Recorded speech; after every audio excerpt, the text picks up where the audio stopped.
வணக்கம் நேயர்களே, சிந்தனைக்களம் நிகழ்ச்சிக்கு உங்களை வரவேற்கிறேன். 2014 பாஜக ஆட்சிக்கு வந்ததிலிருந்தே அதிகம் பேசப்படுற ஒரு திட்டம் ஒரே நாடு ஒரே தேர்தல். நாட்டில் இருக்கிற சட்டமன்றத்திற்கும் நாடாளுமன்றத்திற்கும் உள்ளாட்சி அமைப்புகளுக்கும் சேர்த்தே ஒரே நேரத்தில் தேர்தலை நடத்தணும் அப்படிங்கிறது தான் அந்த திட்டம். அந்த திட்டம் பேசி அந்த திட்டம் இப்போ ஒரு முக்கியமான கட்டத்தை வந்தடைஞ்சிருக்கு. முன்னாள் குடியரசுத் தலைவர் ராம்நாத் கோவிந்த் தலைமையில் ஒரு குழுவை அமைச்சாங்க. அந்த குழு கொடுத்த பரிந்துரைகளை மசோதாவா ஒன்றிய அமைச்சரவை ஒப்புதல் கொடுத்தது. அதுக்கப்புறமா இப்போ நாடாளுமன்றத்தில் அந்த மசோதாவை தாக்கல் செய்கிற அளவுக்கு இந்த விஷயம் வளர்ந்திருக்கு அப்படின்னு சொல்லலாம். நாளை நாடாளுமன்றத்தில் இந்த ஒரே நாடு ஒரே தேர்தல் மசோதா தாக்கல் செய்யப்படுறதா இருந்தது. தற்போது வரக்கூடிய செய்திகளின்படி நாளை மக்களவை செயலகத்தோட திட்டமிடல்ல இது இல்லை அப்படிங்கிற ஒரு அண்மை செய்தியும் பார்க்குறோம். இதன் மூலமா எதிர்க்கட்சிகள் ஒரு கடுமையான எதிர்ப்பை இந்த மசோதாவுக்கு தொடர்ந்து கொடுத்து கொண்டே வந்தன. இந்த அழுத்தத்துக்கு ஒன்றிய பாஜக அரசு பணிந்திருக்கிறதா அப்படிங்கிற கேள்வி எழுது. ஒரே நாடு ஒரே தேர்தல் திட்டம் மூலமா என்னென்ன விளைவுகளை நாடு சந்திக்கும் அப்படிங்கிற கேள்வியும் இருக்கு. இது தொடர்பாகத்தான் நாம் இன்றைய சிந்தனைக்களம் நிகழ்ச்சியில் பேச போகிறோம். இது தொடர்பாக நம்மிடையே பேச திமுகவிலிருந்து திரு சையத் அஃபிசுல்லா அவர்களும், விசிகாவிலிருந்து வழக்கறிஞர் ரஜினிகாந்த் அவர்களும், அரசியல் விமர்சகர் ஹரீஷ் முகமது இப்ராஹிம் இன்னும் சற்று நேரத்தில் நம்மிடையே இணைய இருக்கிறார். தற்போது நம் அரங்கிற்கு வந்திருக்கிற இருவரையும் வரவேற்று நிகழ்ச்சிக்குள் சொல்லலாம். இருவருக்கும் வணக்கம். டாக்டர் சையத் அஃபிசுல்லா சார், உங்ககிட்ட இருந்தால் முதல்ல ஆரம்பிக்கிறேன். தற்போது வரக்கூடிய தகவல்கள் படி நாளை இந்த மசோதா தாக்கல் செய்யப்படாது நாடாளுமன்றத்தில் அப்படின்னு பார்க்குறோம். எதிர்க்கட்சிகள் ரொம்ப ஃபெரோஷியஸான ஒரு எதிர்ப்பை காமிக்க தயாராக இருக்கிறாங்க, காமிச்சிக்கிட்டு இருக்கிறாங்க அப்படின்னே சொல்லலாம். இந்த நிலையில் பாஜக அரசு, அதாவது கூட்டணியில் இயங்கி கொண்டிருக்கிற ஒன்றிய பாஜக அரசு தற்போது அஞ்சி இருக்கிறதா அப்படிங்கிற கேள்வி எழுந்திருக்கு. நீங்க எப்படி பாக்குறீங்க? பதுங்குறாங்களா இல்ல பாய தயாராகிறாங்களா? இல்ல, பாரதிய ஜனதா கட்சியை நம்பவே முடியாது. ஏன் நான் அப்படி சொல்றேன் அப்படின்னா, அது எதுவுமே நேர்மையா வெளிப்படையா செய்யக்கூடியவர்கள் கிடையாது. காஷ்மீருடைய 370 நீக்கம்ன்றப்ப கூட ஃபருக் அப்துல்லா சொல்றேன், நான் ஆளுநர்கிட்ட பேசினேன், ஆளுநர் அந்த மாதிரி எந்த முடிவும் இல்லை அப்படின்னு சொன்னாரு அப்படின்னு சொல்லி அடுத்த நாளே அந்த மாதிரி ஒரு திட்டத்தை கொண்டு வந்த ஒரு பதவி வெறி பிடித்த ஒரு ஆணவம் பிடித்த ஒரு கூட்டம். அதனால் அதை பின்வாங்குறாங்க அப்படின்னு நம்ம சாதாரணமாக எடுத்துக்க முடியாது. அதனால் அந்த ஒரு பாயிண்ட் நான் முதல்ல சொல்லணும்னு நினைக்கிறேன். இவர்கள் ஒரு கான்ஸ்டிடியூஷனல் அமெண்ட்மெண்ட்டை கூட கான்ஸ்டிடியூஷனலாக அணுக மாட்டேன்னு ஒரு அடம் பிடிக்கக்கூடிய ஒரு கூட்டம். அவர்களுக்கு அதில் இந்த அரசியலமைப்பின் மீது எந்த ஒரு நம்பிக்கையும் இல்லை அப்படின்றத தொடர்ந்து பல வடிவங்களில் காட்டி கொண்டு வரக்கூடியவர்கள். இப்போ இதுவும் அதே மாதிரி தான் கொண்டு வரணும்னு நினைக்கிறாங்க. அடிப்படையில் இந்த ஹெச்எல்சி சொன்ன இந்த உயர்மட்ட குழு, முன்னாள் குடியரசுத் தலைவர் அவர்களை வச்சுக்கிட்டு இவங்க கொண்டு வந்தது இருக்கு இல்லையா, அதில் அவர் சொல்கிறதுல நிறைய முரண்கள் இருக்கிறது. ஒரே நாடு ஒரே தேர்தல் கொண்டு வருவதற்கு மாநில சட்டமன்றங்கள் கிட்ட கேட்டு தான் வாங்கணுன்ற அவசியம் கிடையாது அப்படின்னு சொல்கிறாரு.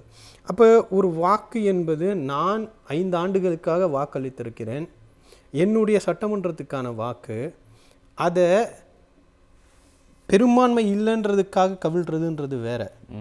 ஆனால் நான் ஒரு சட்டத்தை போட்டு பெரும்பான்மை இருந்தும் அதை கலைப்பேன் அப்படின்னு சொல்கிறது இருக்குல்ல, அது ஜனநாயகத்துக்கு மிக மிக ஆபத்தான ஒன்று.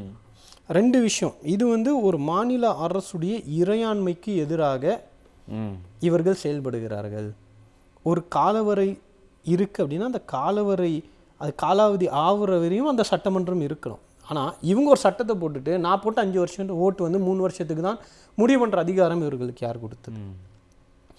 இது ஒரு நடைமுறை சிக்கல். அது ஒரு சாவர்னிட்டியை கேள்வி கேட்கக்கூடிய, அரசியலமைப்புக்கு எதிராக செயல்படக்கூடிய ஒரு விஷயம். அடுத்தது, இவங்க ஒரு பெரிய நொண்டிசாக்கு சொல்கிறதுனா, தேர்தலின் மூலமாக செலவுகளை குறைப்போம் அப்படின்னு சொல்கிறாங்க. இன்றைக்கி 100 கோடி பேருக்கு தேர்தல் நடக்குது. தேர்தலில் வாக்கு செலுத்துகிறாங்க. அதுக்கு ஆகக்கூடிய செலவு என்பது ரொம்ப ரொம்ப குறைவு, 5000 கோடியோட குறைவு. ஆனால் இவங்க என்ன சொல்ல வராங்கன்னா, அதாவது இப்போ இருக்கக்கூடிய முறைப்படி தேர்தல் நடக்குதுன்னா எலெக்ஷன் கமிஷனுக்கு ஆகக்கூடிய செலவு என்பது 5000 கோடி. இவங்க ஒன்றா போட்டால் என்ன வரும்னா ஒரு 2500 கோடி. அப்போ 2500 கோடி விலையை குறைப்பதற்காக இவங்க இவ்வளோ பெரிய ஒரு எக்ஸசைஸை ஒரு அரசியலமைப்பில் ஒரு கான்ஸ்டிடியூஷனல் அமெண்ட்மெண்ட்டை கொண்டு மாற்ற போகிறாங்க அப்படின்னு சொல்கிறது இருக்குல்ல, எவ்வளோ பெரிய ஒரு நகைப்புக்குரிய ஒரு விஷயமாக இருக்குது. முன்னாள் தலைமை தேர்தல் ஆணையராக இருந்த எஸ்வை குரேஷி அவர்கள் ஒரு ஆர்டிக்கலில் நீண்ட நாட்களுக்கு முன்னாடி இந்த பேச்சுகள்லாம் அடிபடும் போது சொல்கிறாரு, இதை பற்றி நம்ம ஆசைப்படலாம், ஒரே நாடு ஒரே தேர்தல் என்பது நம்ம ஆசைப்படலாம், ஆனால் நடைமுறைப்படுத்த முடியாது. ஏன்னா அவ்வளோ சிக்கல்கள் இருக்குது. இந்த நொண்டி சாக்குகள்லாம் வந்து எப்படி சிரிக்கிறது, எப்படி நகைச்சுவையாக எடுத்துக்க போகிறதுன்னு தெரில. ஒன்று 2500 செலவு குறைக்கிறதுக்காகன்றாங்க, அடுத்தது தேர்தல் நடந்து கொண்டே இருக்கிற ஒரு நாட்டில் வளர்ச்சியே இருக்காது அப்படின்றாங்க. ஏன் சார் 5 வருஷம் ஒரு ஆட்சின்னு வச்சுக்கோங்க, 5 வருஷத்துக்கு நம்ம 3 தேர்தலை தான் சந்திக்கிறோம். ஒன்று சட்டமன்ற தேர்தல், பாராளுமன்ற தேர்தல், உள்ளாட்சி தேர்தல். சுமார் 30 நாட்கள் மாடல் கோட் ஆஃப் கண்டக்ட்னு வச்சுக்கோங்க.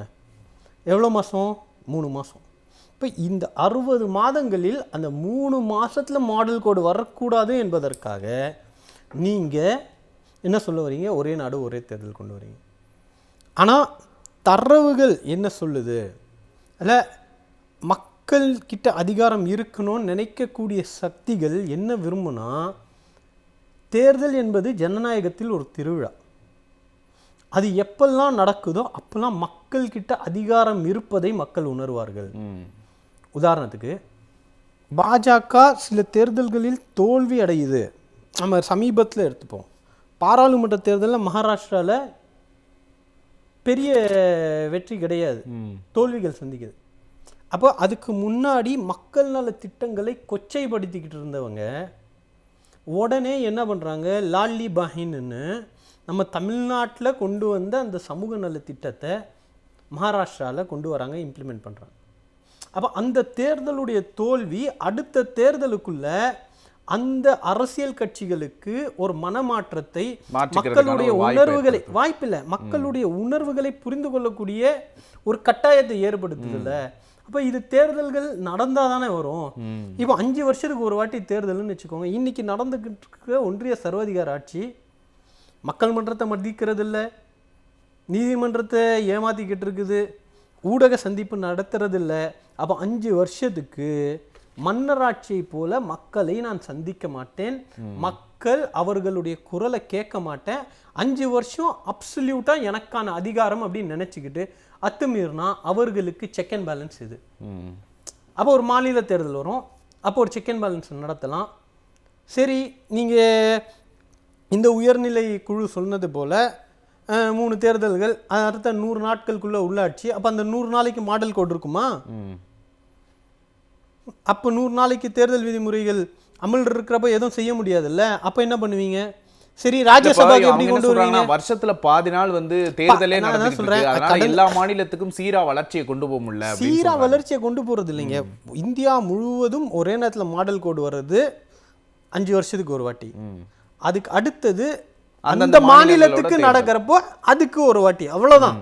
உள்ளாட்சி ஒரு வாட்டி. நான் தான் சொன்னேன் 3 மாதங்கள் 90 நாட்கள், 60 மாதங்கள்ல 57 மாசம் நீ வேலை பார்க்க மாட்டேன். ஆனா இந்த 3 மாசத்துல நான் வேலை பார்த்து நடிப்பேன் அப்படின்னா இது எப்படி தெரியுமா இருக்கு?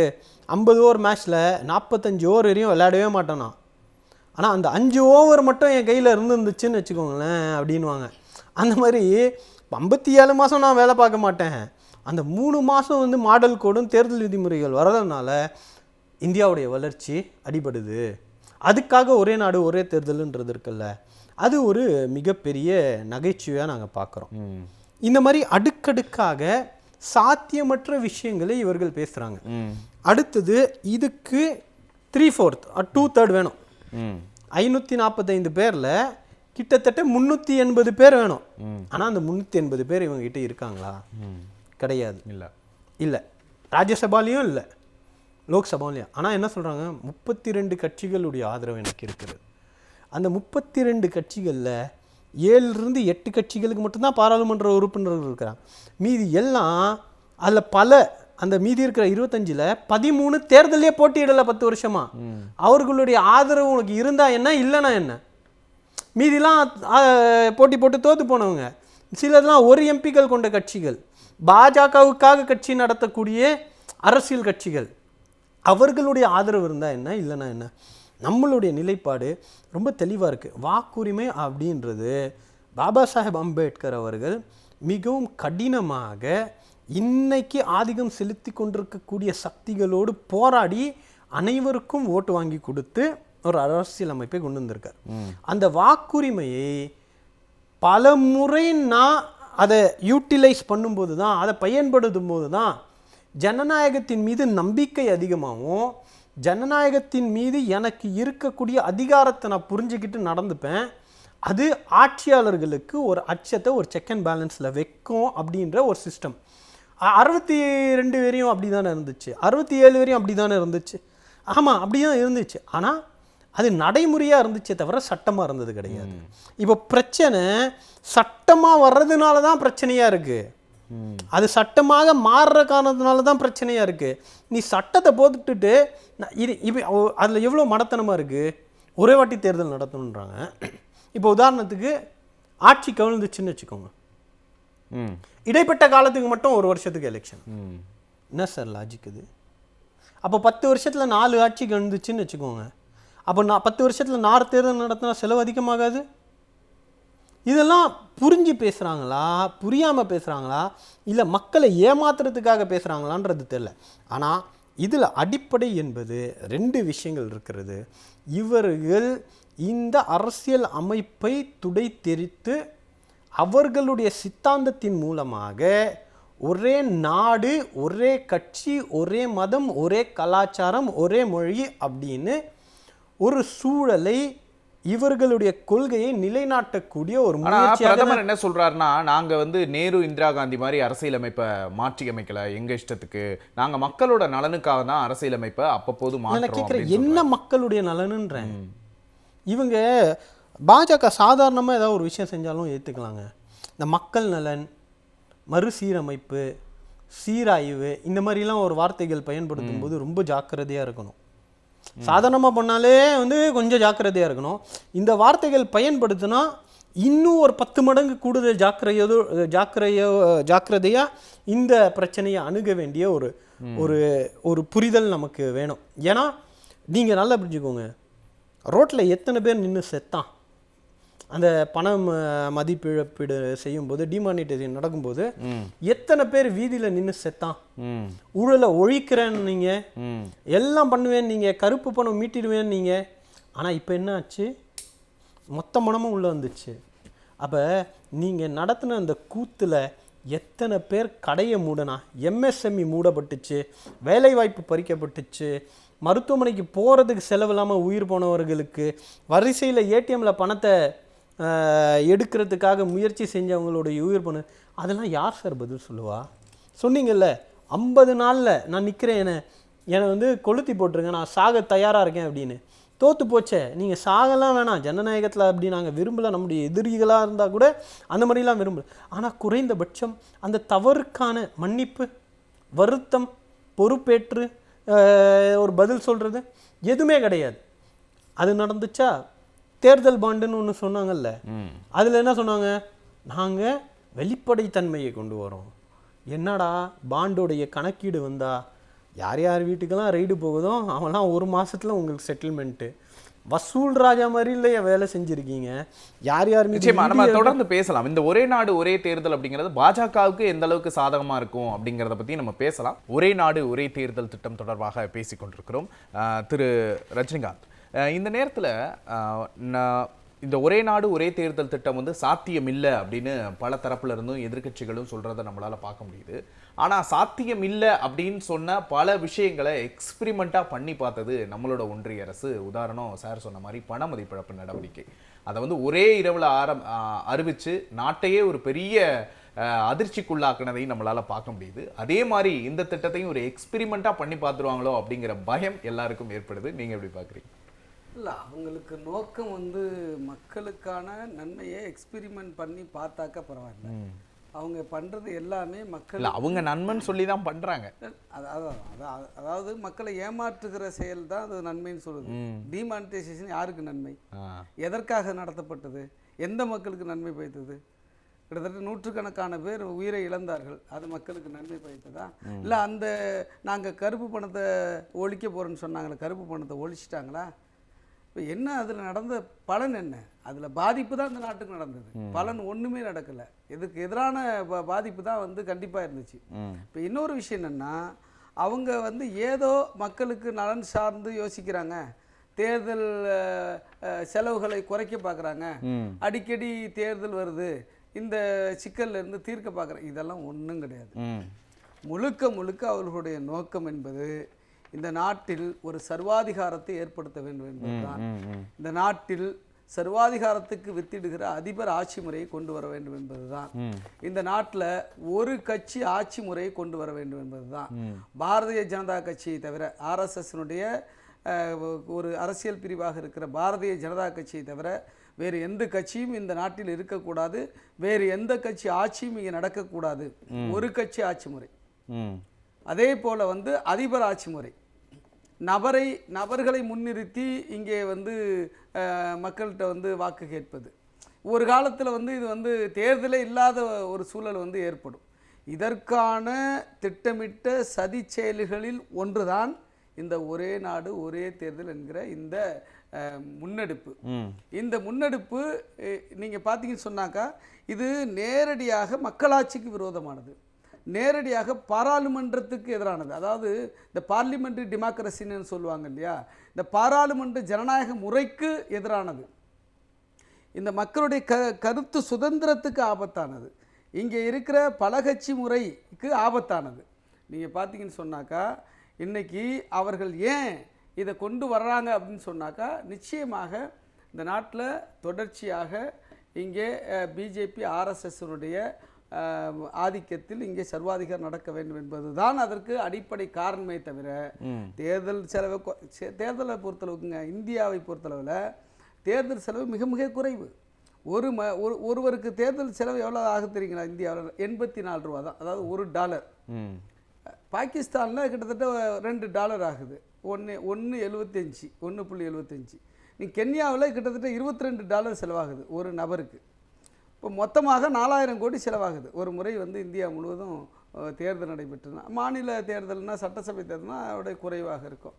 இது வந்து ஒப்பிடுகிற பொழுது, உலக நாடுகளை ஒப்பிடுகிற பொழுது மிக மிக குறைவான தேர்தல் செலவு தான் இங்கே இருக்குது. அதுவல்ல அவங்க நோக்கம். இவங்க நோக்கம் இங்கே ஜனநாயகத்தை குழி தோண்டி புதைப்பது. இப்போ இந்த ஒரே தேர்தல், ஒரு நாடு ஒரே தேர்தல் என்பது அரசியலமைப்பு சட்டத்துக்கு எதிரானது. நான் சொன்னேன் இல்லையா, எப்படி அரசியலமைப்பு சட்டத்துக்கு எதிரானா, ஜனநாயகம் என்பது இங்கே மக்களாட்சி நடைபெற வேண்டும். மக்களாட்சின்னு சொன்னாக்கா மக்கள் விரும்புகிறவர்களை ஆட்சியில் கொண்டு வர வேண்டும். அப்படி ஆட்சியில் நீடிக்கிற பொழுது கூட மக்கள் விரும்பவில்லை என்று சொன்னால் அந்த ஆட்சி வந்து மக்களால் தூக்கி எறியப்படும். அது நேரடியாக மக்களே தூக்கி எறிகிறாங்களா என்பதல்ல, மக்களுடைய பிரதிநிதிகள் அந்த அந்த சூழலுக்கு உள்ளாக்குவாங்க. இப்போது இந்திய அரசியலமைப்பு சட்டத்தினுடைய பேசிக் ஸ்ட்ரக்சர், அடி கட்டுமானம் என்பதில் ஜனநாயகம் ரொம்ப ரொம்ப முக்கியமானது. இந்த ஜனநாயகம் என்பது என்னன்னு கேட்டிங்கன்னா, தேர்ந்தெடுக்கப்பட்ட ஆட்சியாளர்களால், மக்களால் வாக்களித்து தேர்ந்தெடுக்கப்பட்ட ஆட்சியாளர்கள் இந்த நாடு நடத்தப்படுவது தான், இந்த அரசு நடத்தப்படுவது தான்.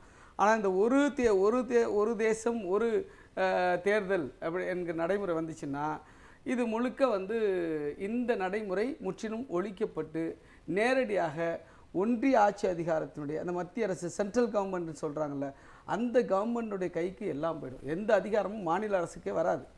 அதே போல் வந்து மக்கள் கையிலையும் இருக்காது. அவங்க நினைக்கிறது தான். இப்போ அதிபர் ஆட்சி முறைங்கிறது என்ன, அவர் அதிபர் என்ன நினைக்கிறாரோ அதுதான். அது 5 வருஷமாக அவர் என்ன சட்டம் போடுறாரோ, என்ன திட்டம் கொண்டு வர்றாரோ அதை யாருமே கேள்வி கேட்க முடியாது. இப்போ அமெரிக்கா பெரிய ஜனநாயக நாடு தான், ஆனால் அங்கே என்ன நடக்குது? ட்ரம்ப் என்ன நினைக்கிறாரோ அவங்க எல்லாம் அப்பாயின்ட் பண்ணுறாரு. இது மக்கள் தேர்ந்தெடுக்கப்பட்ட நபராக இருக்கலாம், இல்லாமல் இருக்கலாம். எலான் மஸ்கை அப்பாயின்ட் பண்ணுற, ஒரு உதாரணத்துக்கு சொல்கிறேன். எலான் மஸ்க்கு நான் மக்களால் தேர்ந்தெடுக்கப்பட்டவரா? இன்றைக்கி பல்வேறு அமைச்சர்களை நியமிச்சுக்கிட்டு இருக்கிறார். அவர் விருப்பத்துக்கு பண்ண முடியும். அதே போல் ஒரு நிலையை இங்கே கொண்டு வர வேண்டும். இங்கே மாநிலங்களை சிதைக்க வேண்டும். மாநிலத்தெல்லாம் சிதைச்சிட்டு இந்தியாவை ஒரே நாடு என்று கொண்டு வந்து, இதை பாருங்கள், ஒரே நாடு ஒரே தேர்தல், நம்ம ஒரே தேர்தலை பற்றி தான் பேசிகிட்டு இருக்கோம். இந்த ஒரே நாடுங்கிறது ஒரு முழக்கம் இருக்குது, அதை புரிஞ்சுக்கணும். அந்த ஒரே நாடுங்கன்னா என்னென்னா, இந்த மாநில ஆட்சி இருக்கு இல்லையா, அந்த சட்டசபை இருக்குல்ல, இதை முற்றிலும் இந்த தன்மையை குலைத்து விட்டு யூனிட்டாக மாற்றுறது எல்லாத்தையும். நிச்சயமா திரு ஹரிஷ் முகமது இப்ராஹிம், ஒரு நிமிஷம். ஹரிஷ் முகமது, இந்த நேரத்தில் தான் மாநிலங்களை காலி பண்ணுறதுக்கான ஒரு வேலை அப்படிங்கிற ஒரு குற்றச்சாட்டு சார் சொன்ன மாதிரி ஒட்டுமொத்தமாக எல்லா பவரையும் சென்டருக்கு கொண்டு போகிறது, மாநில கட்சிகள் மாநில ஆட்சி முறை அப்படிங்கிறதே ஒன்று இல்லாமல் போயிடும் அப்படிங்கிற ஒரு மிகப்பெரிய சந்தேகம் எழுப்பப்படுது. எப்படி பார்க்குறீங்க? இது ஒரே நாடு ஒரே தேர்தலினுடைய நீட்சி எங்கேருந்து, அந்த மையப்புள்ளி எங்கேருந்து ஆரம்பிக்குதுன்னு பார்த்தீங்கன்னா ஆர்எஸ்எஸ்னுடைய கோர் சித்தாந்தம்னு ஒன்று இருக்குது. அந்த சித்தாந்தம் வந்து இந்தியா வந்து ஹிந்து ராஷ்டிரா, அந்த ஹிந்து ராஷ்டிராவினுடைய ஒரு நீட்சி தான் வந்து ஒரே நாடு ஒரே தேர்தல். இதற்கு மையப்புள்ளியாக இவர்கள் கொண்டு வந்தது என்ஆர்சி அண்ட் இதை நம்ம முன்னாடியே பார்த்தோம். அதில் டெல்லியில் நடந்த மிகப்பெரிய கலவரத்துக்கு ஒரு மையப்புள்ளி எதில் இருந்து ஆரம்பிக்குதுன்னா யூனிஃபார்ம் சிவில் கோடில் இருந்து ஆரம்பிக்குது. அந்த யூனிஃபார்ம் சிவில் கோடை எப்படி நீங்கள் இம்ப்ளிமெண்ட் பண்ண முடியும் அப்படின்னு பார்த்தீங்கன்னா only when there is an one nation one எலெக்ஷனுங்கிற அந்த பாலிசியை வச்சு தான் இவர்கள் ஒரு எப்போவுமே வந்து ஆர்எஸ்எஸ்னுடைய சித்தாந்தம் நேர் எதிராக திராவிட சித்தாந்தம் போல வந்து முகத்துக்கு நேர ஒரு பலமான ஒரு சித்தாந்தத்தை முன்வைக்காது. அவர்கள் என்றைக்குமே குழியை தோண்டி அதில் எத்தனை பேர் கீழே போகிறான் அவனை மண்ணோட மண்ணாக்குறது தான் ஆரிய வழிகள் வந்த சித்தாந்தத்தினுடைய நீட்சியாக பார்க்குறோம். அப்போது இன்றைக்கு ஒட்டுமொத்த இந்தியாங்கிற பார்லிமெண்ட் டெமோக்ரஸி மக்களாட்சியில் வந்து ஒட்டுமொத்த இந்தியாவுமே இன்றைக்கி 22 செலக்டட் லாங்குவேஜஸ் மட்டும் இருக்குது.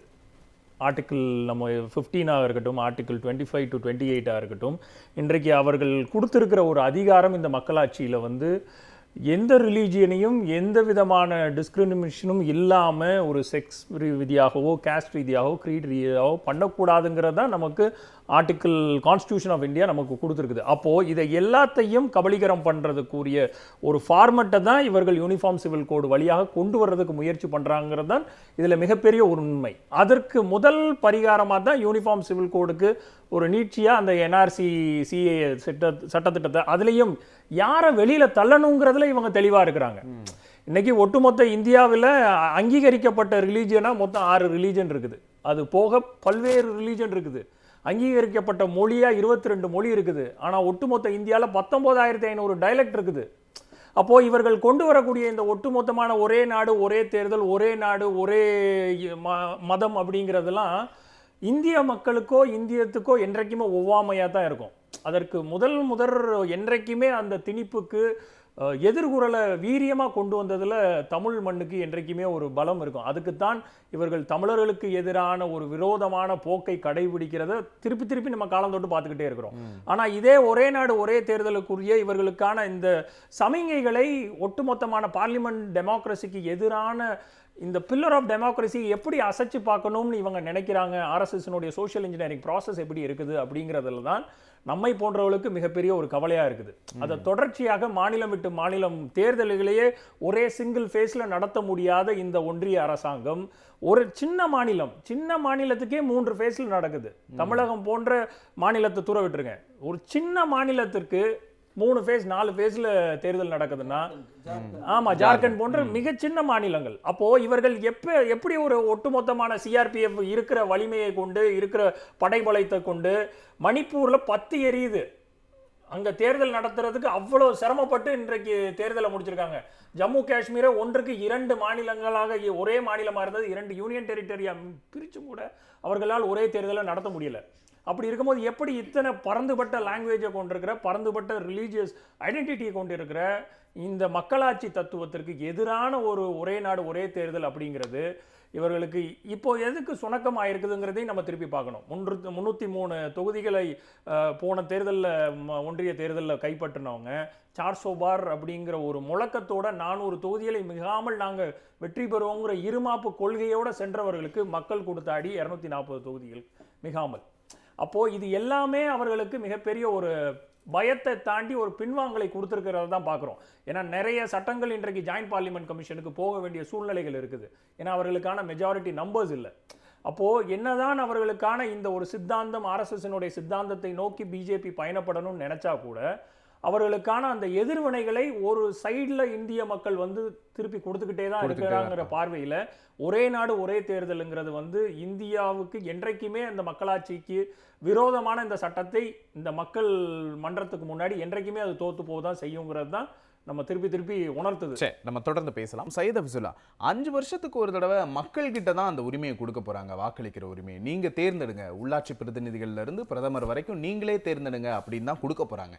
இதை எப்படி நம்ம ஒற்றை ஆட்சி கீழே வந்துரும், இது சர்வாதிகார அதிபர் ஆட்சிக்கு கீழே வந்துரும் அப்படின்னு நம்ம எப்படி ப்ரொஜெக்ட் பண்ண முடியும்? இதனால பாஜகவுக்கு என்ன பலன் இருக்கும்னு நினைக்கிறீங்க? இல்லை, ஒன்று நல்லா புரிஞ்சுக்கணும். பாரதிய ஜனதா கட்சியை பொறுத்தவரையில் அவங்க 2 எதிரிகளை இந்தியாவில் கட்டமைக்கிறாங்க.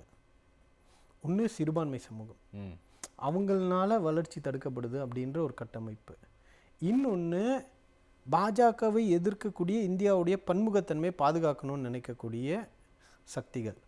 இப்போ ஒரு நேஷன் ஒரு எலெக்ஷன், ஒரே நாடு ஒரே தேர்தல்னு சொல்லக்கூடிய ஒரு விஷயத்தில் இவங்க மறைமுகமாக இதை எதிர்க்கக்கூடியவர்கள் வளர்ச்சிக்கு எதிரானவர்கள், இந்தியாவுக்கு எதிரானவர்கள்ன்ற ஒரு கட்டமைப்பை உருவாக்க முயற்சி பண்ணுறாங்க. இப்போ பாருங்கள், அவங்களுக்கு தேவை வட இந்தியாவில் இருக்கக்கூடிய எம்பிக்களை வெற்றி பெற்றால் போதும் அப்படின்ற ஒரு அதுக்கு என்ன வேணும்னா ஒரே நாடு ஒரே தேர்தல் அப்படின்னு ஒரு விஷயத்தை கொண்டு வரோம். ஆனால் பாருங்கள், அப்படி வந்தால் இவங்க விட மாட்டேன்றாங்க. இந்தியா வளர்றதை யாரெல்லாம் எதிர்க்கிறாங்கன்னா திமுக எதிர்க்குதுன்னுவாங்க, கம்யூனிஸ்ட் எதிர்க்குதுன்னுவாங்க, காங்கிரஸ். அப்போ இதில் இவங்களுக்கு ஒரு பொலிட்டிக்கல் ஸ்ட்ராட்டஜியும் இருக்கிறது. அப்பப்போ இப்படி பயன்படுத்தி கொண்டு ஒரு பக்கம் இன்னைக்கு ஒவ்வொரு மசூதி கீழே என்ன இருக்குன்னு தோண்டி பார்க்குற வேலையை பண்ணுவாங்க. அப்படி பண்ணிட்டு பாருங்க, கலாச்சார படையெடுப்பு அதை நாங்கள் மீட்டெடுக்கணும்னா முஸ்லீம்கள் சிறுபான்மை சமூகம் எதிராக நிற்கிது அப்படின்வாங்க. இன்னொரு பக்கம் இந்த மாதிரி திராவிட கம்யூனிஸ்ட் சித்தாந்தங்கள் இங்கே ஜனநாயகம் வாழ வேண்டும் அப்படின்னா அவர்களுக்கு அர்பன் நக்சல்ஸ்ன்ற ஒரு பட்டத்தை போட்டுட்டு வளர்ச்சிக்கு எதிரானவர்கள் அப்படின்ற ஒரு பிரம்மையை ஒரு கட்டமைக்க முயற்சி செய்கிறாங்க. அதுக்கெல்லாம் இதை பயன்படுத்திக்கிட்டு இது ஒரு சுயமாக சிந்திக்கக்கூடிய, ஒரு நியாயமாக சிந்திக்கக்கூடிய எல்லாருக்குமே தெரியும் இது கான்ஸ்டிடியூஷனல் அமெண்ட்மெண்ட், இதுக்கு ஒரு 2/3 மெஜாரிட்டி பெரும்பான்மை தேவைப்படுது, அப்போ தான் இதை நடைமுறைப்படுத்தணும்னு தெரியும். ஆனால் அவங்களுக்கு இப்போ இருக்கிறது 290 மட்டும்தான். அப்படி இருந்தும் இது கொண்டு வராங்க அப்படின்னா தோற்று போகும் அப்படின்னு கொண்டு வராங்கன்னா இதில் இவர்களுக்கு இந்த பாராளுமன்றத்தில் எனக்கு இருந்த ஒரே ஒரு ஆட்சி என்னென்னா, எங்கே இந்த இந்திய குற்றவியல் சட்டங்களுக்கு பெயர் மாற்றும் போது எல்லாரையும் வெளியேற்றிட்டு கிட்டத்தட்ட 152 பாராளுமன்ற உறுப்பினர்களை வெளியேற்றிக்கிட்டு ஜனநாயக படுகொலையை செஞ்சுக்கிட்டு ஒரு சட்டத்தை நிறைவேற்றினாங்களோ அந்த மாதிரி ஏதாவது செஞ்சிருவாங்களோ அப்படின்ற ஒரு பயம் எங்களுக்கு இருக்கிறது. ஆனால் நேர்மையாக நியாயமாக மரபை மதிக்கக்கூடிய, நியதிகளை மதிக்கக்கூடிய ஒரு ஆட்சியாளர்களாக இருந்தால் இப்படிலாம் பண்ண மாட்டாங்க. ஆனால் ஒரு கட்டமைப்பு எதிரிகளை கட்டமைத்து கொண்டிருப்பது, ஹிட்லருடைய நீங்கள் சரித்திரத்தை படிச்சிங்கன்னா அங்கே யூதர்களை ஜெர்மானியர்கள் அல்லாதவர்களை இல்லை அங்கே கம்யூனிசம் பேசியவர்களை கூட எதிரியாக கட்டமைத்து ஒரு உருவாக்கி போலியான நம்பிக்கைகளை கொடுத்து எப்படி ஹிட்லர் ஜெயிச்சானோ அதை போல மோடி ஜெயித்து கொண்டிருக்கிறார். அதுக்கு அவருக்கு பல எதிரிகள் பல ரூபத்தில் தேவைப்படுகின்றன. அதுக்கெல்லாம் இந்த மாதிரி விஷயங்களை உள்ள தள்ளி ஒரு எதிரிகளை உருவாக்கி, அதை பார் திமுகனால இந்தியா வளரலன்னு யூபியில் பேசுறது பார்த்தோமா இல்லையா?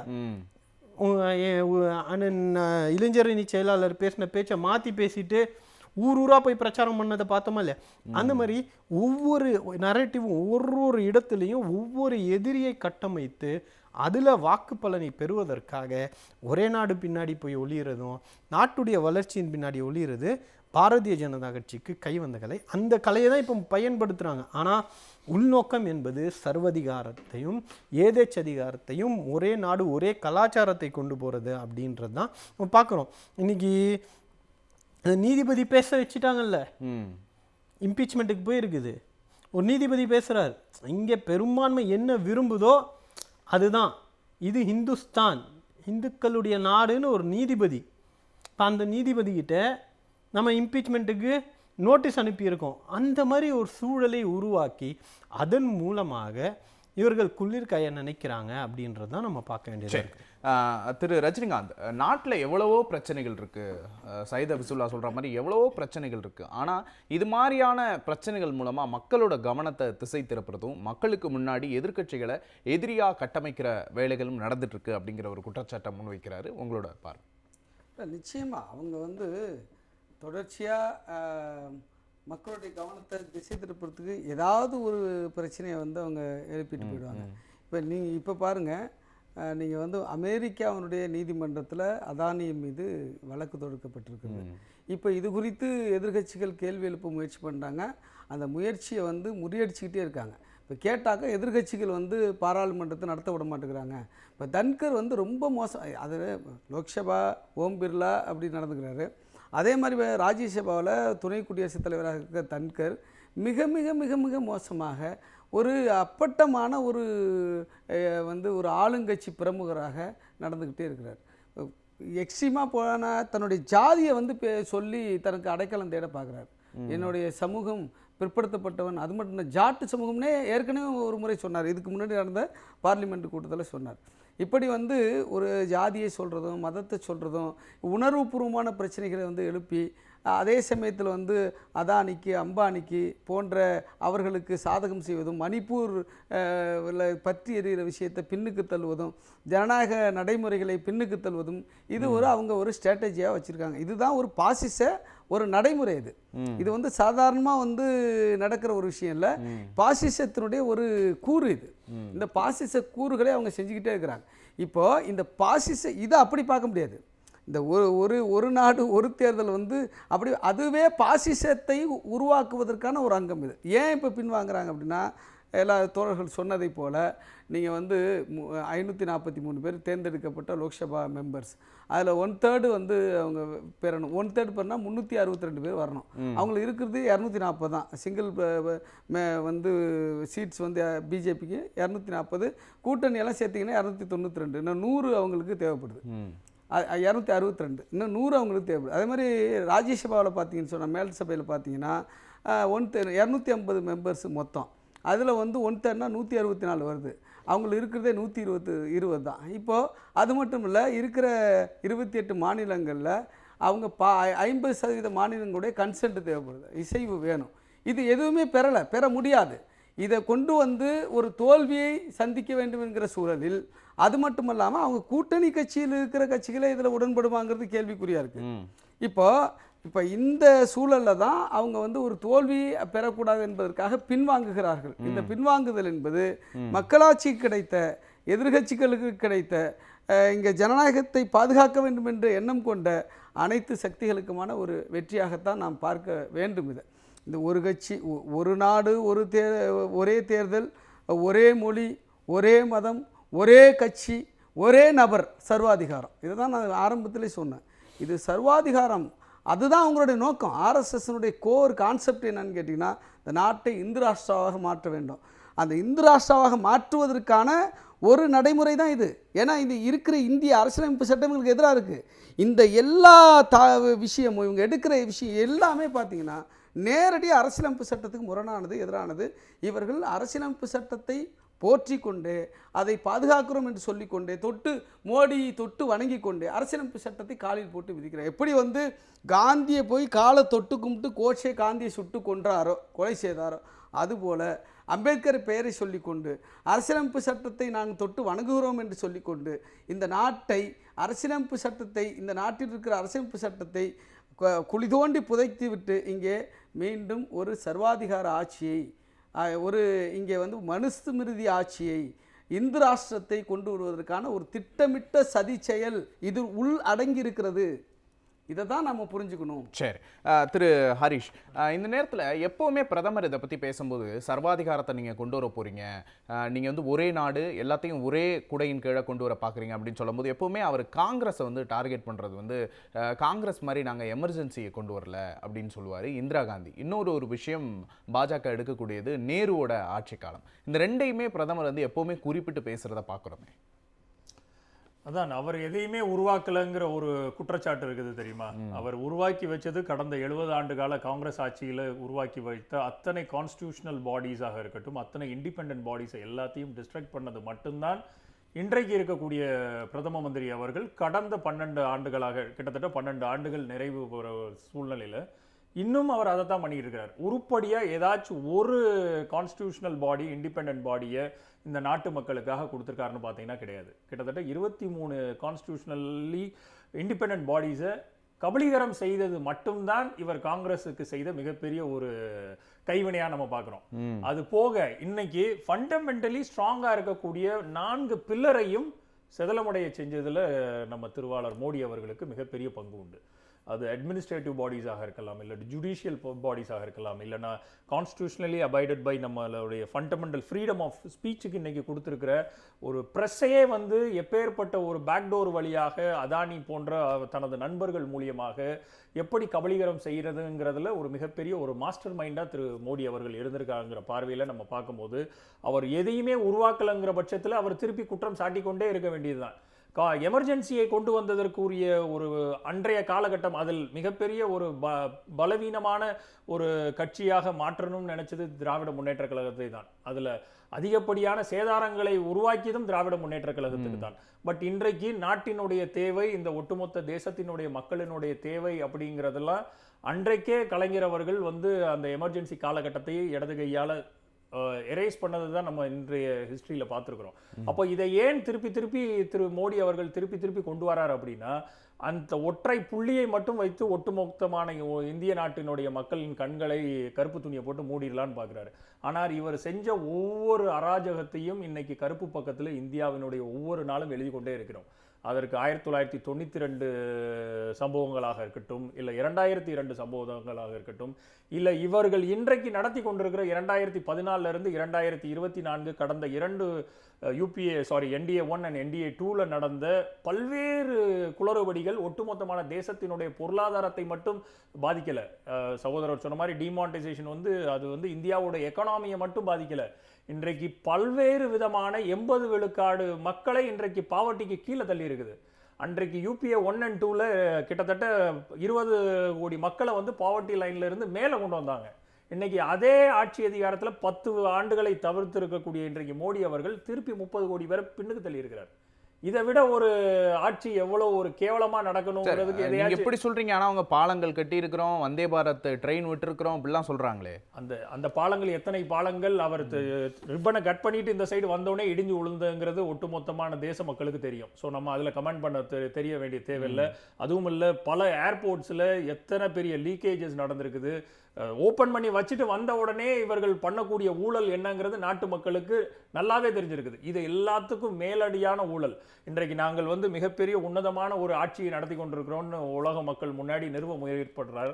ஆனால் அதே உலகத்தின் பார்வையில் இந்தியாவினுடைய இமேஜை ஒட்டுமொத்தமாக சிதலமடை செஞ்சதில் இன்றைய பாரதிய ஜனதா கட்சியினுடைய 3வது ஆட்சி காலம் மிகப்பெரிய ஒரு கேவலமான ஒரு விஷயத்தை தனது நண்பர்களுக்காக ஒட்டுமொத்த நாட்டு மக்களினுடைய பலனையும் செபியினுடைய நம்ம பல விஷயங்களை இந்த ஹிண்டன்பர்க் அறிக்கை மூலியமாக பார்க்குறோம். அதானியினுடைய ஸ்கேம் எவ்வளவு பெரிய ஒரு ஸ்கேம் இந்த நாட்டு மக்களுக்கு திரு மோடி அவர்கள் செஞ்ச மிகப்பெரிய ஒரு என்ன சொல்றது ஒரு விதமான கெடுதலான ஒரு செயல் அப்படிங்கிறத மூடி மறைக்கிறதுக்கு தான் இந்த பார்லிமெண்ட் டெமோக்ரஸி மேலே இருக்கக்கூடிய ஒரு பார்வையை மாற்றணும்னு நினைக்கிறாப்புல. அப்படி இல்லை. இப்போ ஒவ்வொரு முறை நீங்க சொன்ன மாதிரி இப்போ கொஞ்ச நாளைக்கு முன்னாடி வரைக்கும் அதானி விவகாரம் ஒரு பூதாகரமா பேசப்பட்டு கொண்டிருந்தது. இப்போ ஒரே நாடு ஒரே தேர்தல், இப்படி ஒவ்வொரு முறையும் ஒவ்வொரு விஷயத்தையும் ஒன்றினில் ஒன்றா திசை திருப்பல் நடவடிக்கைகள் நடந்துகிட்டே இருக்கு அப்படின்னு பாக்குறோமா? ஆமா, அதுக்கு தொடர்ந்து மக்களும் சரி எதிர்க்கட்சிகளும் சரி பலியாகி கொண்டே இருக்கிறார். அது கரெக்ட் தான். ஆக்கப்பூர்வமான ஒரு அரசாங்கத்தை இன்றைய NDA 1, 2 and 3 நடத்தவே இல்லைங்கிறதுக்கு பொருளாதாரம் தான் நமக்கு இண்டெக்ஸ். அந்த பொருளாதாரத்தை தாண்டி ஹியூமன் இண்டெக்ஸாக இருக்கட்டும், ஹாப்பி இண்டெக்ஸாக இருக்கட்டும், மொர்டாலிட்டி இண்டெக்ஸாக இருக்கட்டும், எல்லாத்துலேயுமே ஹங்கர் இண்டெக்ஸாக இருக்கட்டும், அத்தனையிலையும் இன்றைக்கு ஒட்டுமொத்தமான உலக நாடுகள் பட்டியலில் இந்தியா கடைசி 10 இடத்துக்குள்ள தான் இருக்குது. அப்போது இன்றைய 70 ஆண்டு கால காங்கிரஸ் ஆட்சி இவர் குற்றம் சொல்லிக்கிட்டு இருக்கிறார் இல்லையா, அவர்கள் என்னென்ன செஞ்சு வச்சு உலகத்தினுடைய தரவரிசை பட்டியலில் முதல் 10 to 20 இடங்களுக்குள்ள வச்சுட்டு போனது அத்தனையும் இன்னைக்கு உலக நாடுகள் தரவரிசை பட்டியலில் நான் சொன்ன அத்தனை இண்டெக்ஸ்லையும் கீழே தான் இருக்குது. இல்ல, ஜெய்சங்கர் சொல்லியிருக்காரு இந்த இண்டெக்ஸ் எல்லாம் ஒரு பெரிய மாயை மாதிரி, இதெல்லாம் ஏன்னா அவர்களே மாயையான கணக்கை தான் வச்சிருக்கிறாங்க. இன்றைக்கு நம்மளுடைய CAG-னுடைய அறிக்கைகளே CAG-னுடைய ஆடிட்டர் ஜெனரல் சொல்லியிருக்கிறாரு, there is a bogus data in entire department of union machinery. ஏன் அதை சொல்றோம்னா 8.4 விழுக்காடு 2014 யூபிஏ 2 சர்க்கார் விட்டுட்டு போகும்போது இந்தியாவினுடைய ஜிடிபி இன்றைக்கு 4.6 விழுக்காடு. இந்த 4.6 விழுக்காடும் வந்து இன்டர்நேஷனல் மானிட்டரி ஃபண்ட்ல IMFல அப்ரூவ் பண்ணல. வேர்ல்ட் பேங்க்ல இதை வச்சு பல ப்ராஜெக்ட்ஸுக்கு நபார்டு மூலியமா ஃபண்டே கொடுக்காம வச்சிருக்காங்க. ஏன் அப்படின்னா இதனுடைய ஸ்டாட்டிஸ்டிக்கல் டேட்டாவே வந்து ராங்கு. 2018 to 22 காலகட்டத்தில் அவர்கள் தயாரித்த 3 நிதியாண்டு அறிக்கை இன்டர்நேஷனல் மானிட்டரி ஃபண்ட் அப்ரூவே பண்ணலை. பல ஸ்டேட் போர்டு திட்டங்கள் நபார்டு மூலியமாக நிறைவேற்றப்பட வேண்டிய, வேர்ல்டு ஃபுட் கார்பரேஷன் மூலியமாக, வேர்ல்ட் ட்ரேட் ஆர்கனைசேஷன் மூலியமாக வர வேண்டிய ஃபண்டு ஒட்டுமொத்தமான இந்தியாவினோட பல மாநிலங்களுக்கு சென்று சேர முடியாததுக்கு காரணம் ஒன்றிய அரசாங்கத்தினுடைய இந்த போகஸான டேட்டா.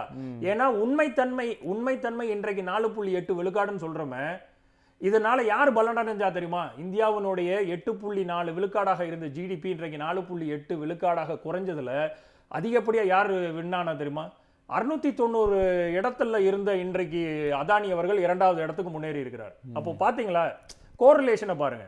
இந்தியாவினுடைய ஜிடிபி கிட்டத்தட்ட 4 விழுக்காடு இறங்குது. உலகத்தினுடைய தரவரிசை பட்டியலில் பணக்காரர் பட்டியலில் 690 இருந்த ஒரு மனிதர் வெறும் 10 ஆண்டு காலத்தில் 2வது இடத்துக்கு முன்னேறாரு. அதே 70 ஆண்டு கால காங்கிரஸ் ஆட்சியில் அவர்கள் சேர்த்து வச்ச காங்கிரஸினுடைய அந்த அவர்களுடைய ட்ரெஷரியில் வச்சிருந்த அவர்களுடைய ஃபண்டு வந்து கிட்டத்தட்ட சொற்பமான ஒரு சில கோடிகள் தான். அதையுமே எலெக்ஷனுக்கு யூஸ் பண்ணக்கூடாதுன்னு ஃப்ரீஸ் பண்ணி வச்ச ஒரு அரசாங்கம். ஆனால் அதே இன்றைய மோடியினுடைய தலைமையில் இயங்கக்கூடிய இந்த 10 ஆண்டு கால அரசாங்கம் உலகத்தினுடைய மிகப்பெரிய ஒரு கட்சியாக, பணக்கார கட்சியாக, இந்தியாவில் தலை சிறந்த ஒரு முதன்மை கட்சியாக முன்னேறி இருக்குது. இதை விட இவர்களுடைய ஊழல் அரசாங்கத்திற்கு ஏதாச்சும் நம்ம சான்று கொடுக்க முடியுமா? இன்றைக்கு நம்ம குற்றச்சாட்டில் இருக்கக்கூடிய மேகா இன்ஜினியரிங்காக இருக்கட்டும், இல்லைனா மார்டின் குரூப்பாக இருக்கட்டும், பல்வேறு கட்சிகள், பல்வேறு கம்பெனிகள் இவர்களுக்கு கொடுத்த இந்த எலக்டோரல் பாண்ட் ஸ்கீமை அன்றைக்கு அதை மூடி மறைக்கிறதுக்கு அடுத்து ஒரு விஷயம் வரும். அதை மூடி அதானி இஷ்யூ வரும்போது அடுத்து ஒரு இஷ்யூ வரும். செபியினுடைய தலைவர் ஒரு பண்ணக்கூடிய இந்த கபலீகரத்தை உண்டு பண்றது, அதை காலி பண்றதுக்கு வேற இஷ்யூ வரும். இவர்களாகவே ஒரு சர்ச்சையை உருவாக்குவாங்க. இது ஆட்டோமேட்டிக்லி சார். இது வந்து நான் திருப்பி சொல்றேன், social engineering process of RSS is meticulously plan for ever. அதை உடைக்கணும் அப்படின்னா ஒட்டுமொத்தமான இந்தியாவில் இருக்கக்கூடிய பொலிட்டிக்கல் பார்ட்டிஸ் அத்தனையும் இன்னும் 20-30 ஆண்டுகளுக்கு உழைக்கணும். That is the hardest truth. அது ஏன்னா அவர்கள் ஊடுருவி இருக்கக்கூடிய இன்றைய 4th பில்லர் ஆஃப் டெமோக்ரஸியில் அவர்கள் ஊடுருவி இருக்கக்கூடிய இடம் எல்லாம் அவ்வளோ நீக்கமர இருக்குது. இன்னைக்கு ஜுடிஷியரி பாடியில் 80 to 90 விழுக்காடுகள் உயர் சாதி மக்கள் மட்டும்தான். ஆனால் அவர்களுடைய பங்கு இந்த ஒட்டுமொத்த இந்திய மக்கள் தொகையில் 3 to 5 விழுக்காடு தான். அப்போ பார்க்குறீங்களா அந்த பேரிட்டியை பாருங்கள். ஸோ இதை வந்து அவ்வளவு சிஸ்டமேட்டிக்காக, அவ்வளோ ஆர்கஸ்ட்ரேட்டடாக கொண்டு போய் நிப்பாட்டின ஒரு RSS இயக்கத்தினுடைய வேலையை முறையடிக்கிறதுக்கு திராவிட கட்சி போன்று சித்தாந்தத்தை ஒட்டுமொத்தமான தேசத்தின் மூலம் பரப்ப வேண்டியது மிகப்பெரிய ஒரு கடமை. நிச்சயம் நம்ம தொடர்ந்து பேசலாம். திரு சையத் அபிசுல்லா, ஒவ்வொரு முறையும் இவர்கள் வந்து பிஜேபியோட அஜெண்டாவையும் RSSோட அஜெண்டாவையும் முன்னிறுத்தி கொண்டு போக ஒரு படி சறுக்கிக்கிட்டே வராங்க அப்படிங்கிறத நம்ம பார்க்குறோம். இந்த முறை வந்து அவங்களுக்கு மெஜாரிட்டி கிடைக்காம ஒரு ஆட்சி நடந்துட்டு இருக்கு. ஸோ இந்த ஒரே நாடு ஒரே தேர்தல் அப்படிங்கிற திட்டம் அவங்களோட கடைசி ஆயுதமாக இருக்குமா, இல்லை இன்னும் ஃபெரோஷியஸாக ஏதேனும் திட்டத்தோட அவங்க வருவாங்களா? உங்களோட பார்வை. அடிப்படையில் RSS பாஜகவை புரிந்து கொண்டவர்களுக்கு தெரியும், அவர்கள் எதுக்கும் சளைத்தவர்கள் இல்லை. இப்போ ரஜினிகாந்த் அண்ணன் நான் இப்படிலாம் இருக்கோம்னா எங்களுக்கு வந்து மரபை கடைபிடிப்போம், மனிதாபிமானம்னு ஒன்று இருக்குது, நியாயம்னு ஒன்று இருக்குது, நீதினு ஒன்று இருக்குது, அதுக்கெலாம் பயப்படுவோம். எனக்கு கடவுள் நம்பிக்கை இருக்குது, அண்ணனுக்கு இருக்கான்னு தெரில, ஹரிஷுக்கு இருக்கான்னு தெரில, ஆனால் அதெல்லாம் இருக்கோ இல்லையோ, ஆனால் நீதினு ஒன்று இருக்குதுன்னு நம்புவோம். ஆனால் RSSக்கு அதெல்லாம் கிடையாது. அவர்களுடைய இலக்கை அடைவதற்காக யாரை வேணாலும் பலி கொடுப்பாங்க, என்ன வேணாலும் செய்வாங்க. அவர்களுக்கு பின்னடைவு அப்படின்னா அதெல்லாம் யாருக்குன்னா ஜனநாயகத்தை நம்புகிறவங்களுக்கு தான் அது 240 சீட்டு குறைஞ்சதை பற்றி கவலைப்படும். அவர்கள் ஜனநாயகத்தை மதிக்கக்கூடிய ஆட்களே கிடையாது. 240 வச்சிருந்தாலும் எப்படி கட்சிகளை உடைக்கலாம், எப்படி அடுத்த அந்த அவர்களுடைய கொள்கைகளை, அவர்களுடைய இலக்கை அடைவதற்கு ஜனநாயகத்தை தூக்கி மிதிக்கலாம் அப்படின்ற ஒரு சிந்தனை இருக்குல்ல, அதனுடைய வெளிப்பாடு தான் இதெல்லாம். சரி, இது உங்களோட நிறைவு கருத்தை எடுத்துக்கிறேன். திரு ஹரிஷ், இதை வந்து மக்கள் எப்படி புரிஞ்சுக்கணும் அப்படின்னு நினைக்கிறீங்க? இந்த நேரத்தில் இந்த மாதிரியான ஒரு மசோதா கொண்டு வரப்படுது, நாடு எந்த அளவுக்கு விழிப்புணர்வாக இருக்குது அப்படின்னு பார்க்குறீங்க? மக்கள் ரொம்ப தெளிவாகவே புரிஞ்சிருக்கிறாங்க. UPA 1 அண்ட் UPA 2 ரிசல்ட்டை கணக்கிடும் போது அவர்கள் வாங்கின வாக்கு சதவீதமாக இருக்கட்டும், அவர்கள் வென்றெடுத்த தொகுதிகளாக இருக்கட்டும், அதில் ஏற்பட்டிருக்கக்கூடிய டிப் இருக்குது பார்த்தீங்களா, அதுதான் இந்த மக்களினுடைய மூடாக நான் பார்க்குறேன். இல்லை, இப்போ இந்த ஒரே நாடு ஒரே தேர்தல் ஒருவேளை அமல்படுத்தப்பட்டு செயல்படுத்தப்பட்டால் எப்படி இருக்கும்? அது கண்டிப்பாக அதனுடைய ஃபண்டமெண்டல் ஆஃப் இந்தியாவினுடைய ஈத்தோஸையே வந்து மிகப்பெரிய ஒரு கேள்விக்குள்ளாக்கும். அதற்கு ஆன்மா உள்ள ஒவ்வொரு இந்திய குடிமகனும் இந்த தேசத்தின் பால் வச்சிருக்கக்கூடிய அன்பும் ஒரு அறம் சார்ந்து இயங்கக்கூடிய மக்கள் வந்து என்றைக்குமே அதை நிராகரிப்பாங்கங்கிறது தான் இதுவரைக்கும் ப்ரூவ் ஆயிருக்கு. இனி நம்ம வந்து ஒரு சில ஹிந்துத்துவ எண்ணங்கள் கொண்ட மக்களின் உடைய பார்வையை வந்து ஒட்டுமொத்தமோட இந்தியாவினுடைய பார்வையை பார்க்கக்கூடாது. இன்னைக்கு ஒரு இஸ்லாமியருக்கு ஒரு விதத்தில் எங்கேயோ ஒரு விதமான டிஸ்கிரிமினேஷன் நடக்குதுன்னா அதில் ஒரு 10% ஹிந்துத்துவ தோழர்கள் அதற்குரிய நண்பர்கள் அதற்குரிய வினையை ஆற்றுறது யாருன்னு பார்த்தீங்கன்னா மீத 90 விழுக்காடு இருக்கக்கூடிய ஹிந்துக்கள் தான். அப்போ பெரும்பான்மையான இங்க இருக்கக்கூடிய இந்திய மக்களுக்கு என்றைக்குமே இங்க வந்து ஒரு ஹார்மனியை நிலைநிறுத்தி ஒரு அரசியல் முன்னெடுக்கணும் அப்படிங்கிறதுல என்றைக்குமே அவர்கள் தெளிவா இருந்திருக்கிறது தான் மிகப்பெரிய ஒரு பார்லிமெண்ட் டெமோக்ரஸியாக இன்றைக்கு வளர்ந்து வரக்கூடிய இந்திய தேசம் உலக அரங்கில் இருந்திருக்குது. அப்போ இந்த ஒரு பிளாக் மார்க்காக இருக்கக்கூடிய இந்த ஒரு 3 ஆண்டு காலமான 3 டேர்மாக இருக்கக்கூடிய பாரதிய ஜனதா கட்சிக்கு ஒரு மிகப்பெரிய ஒரு வீழ்ச்சியை தேர்தல் பை தேர்தல் நம்ம பார்த்துக்கிட்டே இருக்கிறோம். ஸோ இதை தான் ஒட்டுமொத்தமான ஒரு கலெக்டிவ் மூடாக இந்தியாவினுடைய ஒட்டுமொத்த 1.4 பில்லியன் மக்களினுடைய மூடாக நம்ம பார்க்கணும்னு தான் என்னுடைய பார்வை. நிச்சயமா இந்த விஷயத்திலையும் சரி, இன்னும் பல விஷயத்திலையும் சரி, நாடாளுமன்றம்னு வந்துட்டா எதிர்க்கட்சிகள் ஒரு கடுமையான ஒரு போராட்டத்தை முன்வைக்கிறத நம்மளால பார்க்க முடியுது. எதிர்க்கட்சிகளோட செயல்பாடு சரியா இருக்கா? இந்த விஷயத்துல எதிர்க்கட்சிகள் எப்படி அணுகுகின்றன? இல்லை, நான் முன்மக்கிட்டே சொன்ன மாதிரி பார்லிமெண்ட் கமிஷனுக்கு, ஜாயிண்ட் பார்லிமெண்ட் கமிஷனுக்கு இதுவரைக்கும் கடந்த 10 ஆண்டு காலமாக எந்த ஒரு பில்லுமே அனுப்பப்படவில்லை. ஸ்டாண்டிங் கமிட்டிக்கு எந்த ஒரு பில்லுமே பாஸ் பண்ணப்படவில்லை பார்லிமெண்ட்ல இருந்து. அதுவே ஒரு பெரிய வெற்றி. அதே மிகப்பெரிய வெற்றி. இன்றைக்கு காங்கிரஸ் தலைமையில் இயங்கக்கூடிய இந்தியா பிளாக்காக இருக்கட்டும், இன்னும் பிற ஒரு இண்டிபெண்டன்ட் பாடிஸாக இருக்கட்டும், இன்றைக்கு பாரதிய ஜனதா கட்சிக்கு மிகப்பெரிய ஒரு சம்மட்டி அடியை கொடுக்கணுங்கிறதுல காத்து கொண்டிருக்கிறார்கள். ரொம்ப வீரியமான ஒரு எதிர்வினையை இப்போதான் நிஜமாவே ஒரு பார்லிமெண்ட் டெமோக்ரஸியில் காங்கிரஸ் தலைமையில் இறங்கக்கூடிய பல்வேறு மாநில கட்சிகள் வந்து மிகப்பெரிய ஒரு பலமாக இருந்து அதை அப்போஸ் பண்றாங்க. இதற்குரிய ஒரு ரிசல்ட்டை கூடிய விரைவில் பார்ப்போம். ஏன்னா என்றைக்குமே சந்திரபாபு நாயுடாக இருக்கட்டும், இல்லைனா பீகாரினுடைய நிதிஷ்குமாராக இருக்கட்டும், என்றைக்குமே அவர்களுக்கு வந்து சோஷியல் ஜஸ்டிஸ் மேல ஒரு அபரிதமான ஒரு பார்வை இருந்திருக்கும். ஆனா அவர்களுக்குரிய ஒரு ரீஜனல் பாலிடிக்ஸ்ல அவர்களுக்கு இருந்தக்கூடிய ஒரு டிமாண்ட் அண்ட் சப்ளை இது இருக்குது பாத்தீங்களா, அதை கரெக்டாக யூஸ் பண்ணது பாரதிய ஜனதா கட்சி. அதற்கு எப்பவாச்சும் சொல்றதை விட கூடிய விரைவில் அதற்கான ஒரு எதிர்வினைகளை நிதிஷ்குமாரிடமோ சந்திரபாபு நாயுடுமோ வந்து எப்போ வெளிப்படுதோ அன்றைக்கு சார் அப்படி நடக்குமா? நடக்கிறதுக்கு வாய்ப்பு இருக்கா? நிச்சயமா பாஜகவை அவர்களுடைய ஜனநாயகத்துக்கு எதிரான போக்குக்கு கடிவாளம் கட்டக்கூடிய நாட்கள் வந்து விட்டது. சரி, ரஜினிகாந்த் சார், உங்களோட நிறைவு கருத்து இதை எப்படி பார்க்குறீங்க? மக்கள் விழிப்போடு இருக்கிறாங்களா அப்படிங்கிற ஒரு கேள்வியை முன் வச்சேன், உங்களோட பார்வை. அதான் இப்போ வந்து அவங்க தொடர்ச்சியாக இந்த நாட்டில் ஒரு கட்சி ஆட்சி முறை கொண்டு வரணுங்கிறது தான் ஒரு நோக்கம். அது பிஜேபி ஆர்எஸ்எஸ்ஸாக இருக்க வேணும். ஒரு கட்டத்தில் வந்து தேர்தல் இருக்கக்கூடாது, தேர்தல் நடக்கக்கூடாது. ஒரே அமைப்பு வந்து ஆர்எஸ்எஸ்னுடைய ஆட்சி இங்கே நடக்கணும். ஆர்எஸ்எஸ்னால் மனுஸ்மிருதி வந்து இந்த அரசியலமைப்பு சட்டத்தை தூக்கி போடணும். இப்போ நம்ம ஹரிஷ் சொன்னதுலேருந்து தான் ரொம்ப முக்கியமான விஷயம் என்னென்னு கேட்டிங்கன்னா, இங்கே அவர்களுடைய செல்வாக்கு குறைஞ்சிக்கிட்டே வருது.